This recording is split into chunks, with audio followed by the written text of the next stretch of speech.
If I was a brand new real estate investor, I would focus on these two things to have success. If you focus on these two things, you are gonna have success. It's not a matter of if, it's a matter of when.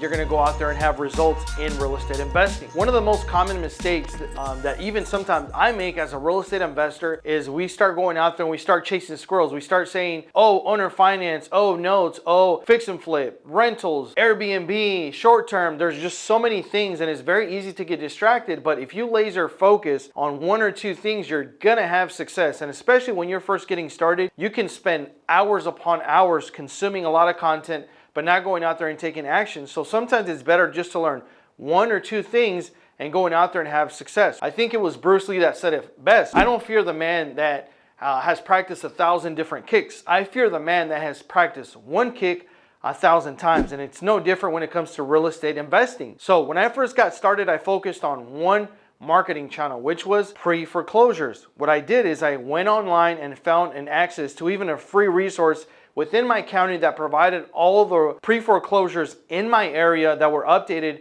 for free to the public Monday through Friday. So what I did is I started door knocking. And if you focus on that strategy, you're gonna have conversations, and after a lot of conversations, after a lot of phone calls, you're gonna find out that that person typically that is in pre-foreclosure, they have a lot of similarities.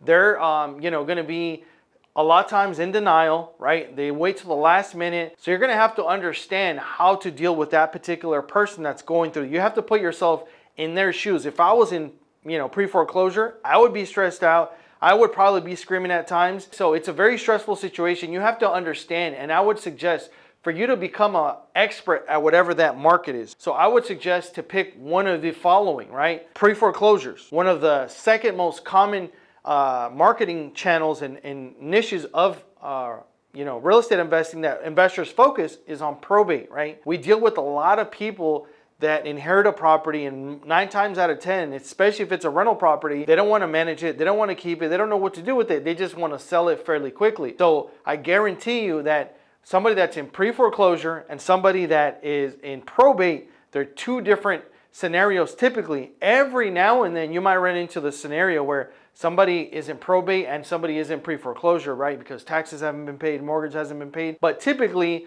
they're a little bit different. You want to talk to them a little bit different, right? Typically, the person that's in pre-foreclosure, you have to be a little bit firmer. You have to be a little bit more in their face. Whereas somebody that's in probate, they're just going through a big loss in their family. And sometimes you got to take a couple of steps back and just let them know that you're there to help whenever they are ready. But the pre-foreclosure, you have to really push them, and sometimes it takes them days before their property is going to auction for them to realize this is really happening. I'm about to lose my house. So there's going to be a lot of learning experiences, and it's just very important to go out there and take action and pick, like I said, probate, pre-foreclosure, or tax delinquent. Focus on one of those lists, and then the list that I think that everybody should start building up and focus on, along with one of the other ones, is going to be driving for dollars. You guys have followed me on social media, have seen one of my really good friends, Isaac, that we were able to work together, and he was out there making it happen, and he's had a lot of success.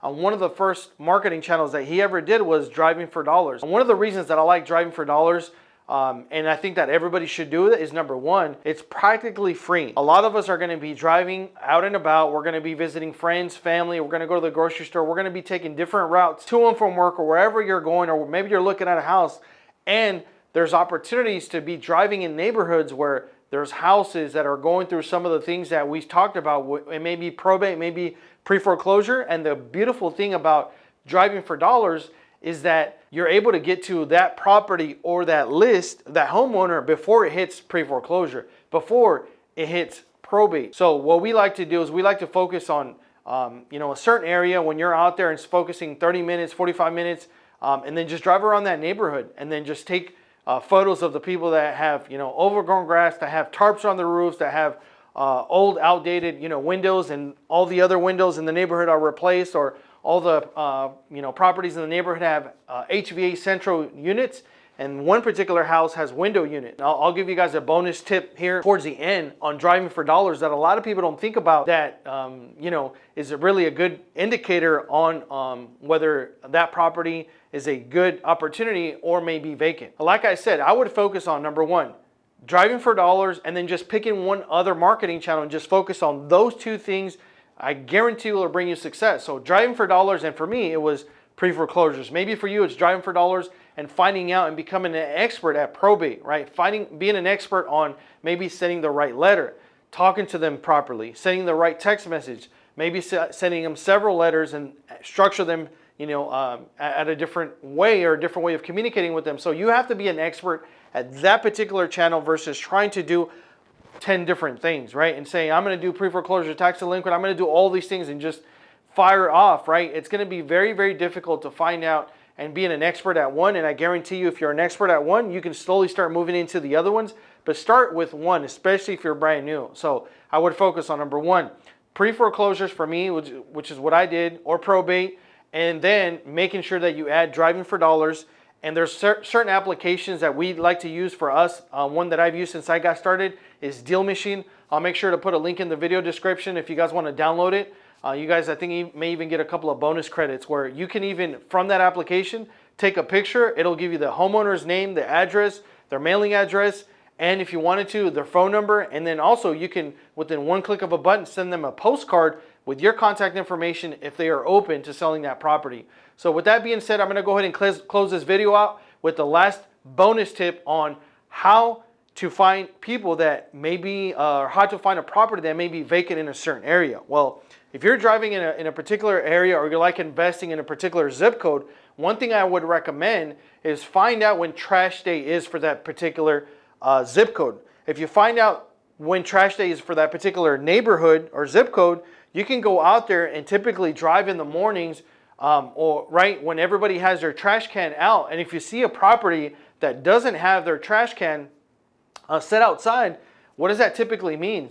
That typically means that that property is vacant. Typically nobody's been there. So you can find out maybe a property that maybe the yard doesn't look too bad, but if it wasn't for the yard, you would have never known. You wouldn't have taken a picture of that property. Maybe it doesn't really look distressed, but if there's not a trash can out there, you know that number one is vacant. So it's a way to get vacant properties, or properties that may be abandoned, right? And then the other thing that you can do as well is you can drive early in the morning or late towards the evening once the sun goes down. And most people like to have some sort of light, right? Whether it's on their porch or inside. And if you're driving by a neighborhood either early in the morning or late at night, and you can see some of the houses that don't have any lights on, typically that's an indicator as well that they don't have electricity and that property is vacant. So I hope that has helped out. And let me know what applications you guys are using for driving for dollars, or what are some of the marketing channels that you guys are focusing in. And I hope you guys focus on two of those ones that I described, and I guarantee you that if you focus on two, you're gonna have success. So if you guys have gotten value out of this video and some of the content that I provide, make sure that you subscribe, make sure that you share this video with somebody else, make sure that you comment, or what would you like for me to talk about, some things that maybe you're struggling if you're brand new in real estate investing. Until then, I hope see you guys at the next video. Thank you.